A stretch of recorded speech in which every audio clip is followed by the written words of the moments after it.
ఇక ఎందుకు ఏమిటి అన్న వివరాలు చెప్పనక్కర్లేదు. పాస్ కార్డులు, పాన్ కార్డులు, డాక్యుమెంట్లు అస్సలు అవసరం లేదు.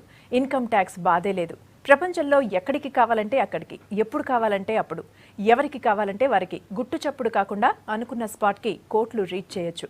ఒక్క మాటలో చెప్పాలంటే బ్లాక్ మనీకి రాజమార్గం, కోడ్ లాంగ్వేజ్లో చెప్పాలంటే హవాలా. ఇప్పుడు ఈ రాకెట్ దెబ్బకి హైదరాబాద్ విలవిలలాడుతోంది. హైదరాబాద్లో హవాలా హవా. పోలీసులకి పట్టుబడ్డది 42 కోట్లే. దొరకని డబ్బు 100 కోట్లని అంచనా. ఢిల్లీ, ముంబై, గుజరాత్ తరహాలో సిటీలో హవాలా.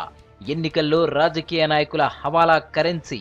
అన్నీ తెలిసినా కామ్గా ఉంటున్నారని ఖాకీలపై ఆరోపణలు.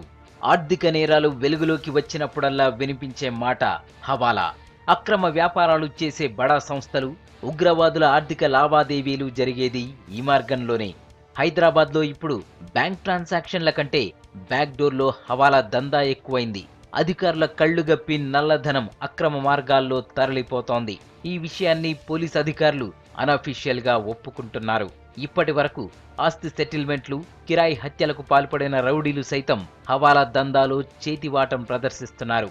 రీసెంట్ గా ఈ రాకెట్లో పట్టుబడి జైలుకెళ్లిన కరుడుగట్టిన రౌడీ షీటర్ ఇమ్రానుద్దీన్ ఇన్సిడెంటే దీనికి బెస్ట్ ఎగ్జాంపుల్.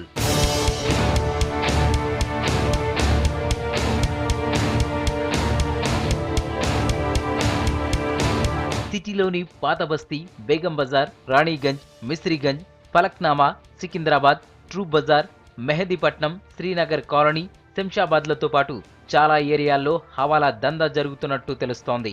గతంలో city task force, law and order పోలీసులకి పట్టుబడ్డ నిందితుల దగ్గర కోట్ల రూపాయల డబ్బు రికవరీ చేసిన పోలీసులు ఆ తర్వాత దర్యాప్తులో హవాలాలతో లింకున్న వ్యక్తుల వివరాలు బయటకు తీయకపోవడం, కనీసం మూలాల్ని కనిపెట్టకపోవడంతో కరప్టెడ్ పోలీసులు నిందితులకు సపోర్ట్ చేస్తున్నారన్న వాదనలకు బలం చేకూరుస్తోంది.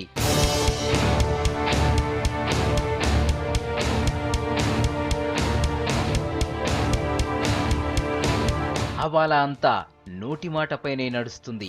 ప్రామిసరీ నోట్లు కానీ, ఇతర డాక్యుమెంట్లు కానీ ఏమీ ఉండవు. నమ్మకంపైనే వేల కోట్ల రూపాయలు ట్రాన్స్ఫర్ అవుతాయి.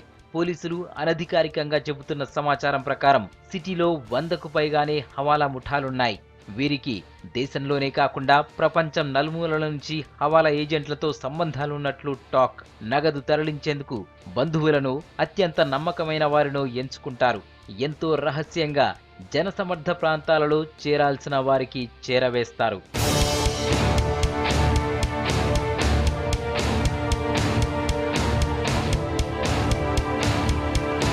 హవాలాలో ఆర్థిక లావాదేవీల్లో పంపే డబ్బు నుంచే ఏజెంట్లు కమిషన్ తీసుకుంటారు. ఇందులో ఏజెంట్తో పాటు ఈ వ్యాపారం నిర్వహించే ప్రధాన సూత్రధారికి, గమ్యస్థానానికి చేరవేసే మరో ఏజెంటుకు పంపకాలు జరుగుతాయి. ₹1,00,000కు 300 నుంచి 600 రూపాయల వరకు కమిషన్ ఉంటుందని తెలుస్తోంది. ఇప్పటి వరకు పట్టుబడిన నిందితుల లింకులను పూర్తిగా ఛేదిస్తే హవాలా రాకెట్ల గుట్టురట్టయ్యే ఛాన్స్ ఉంది.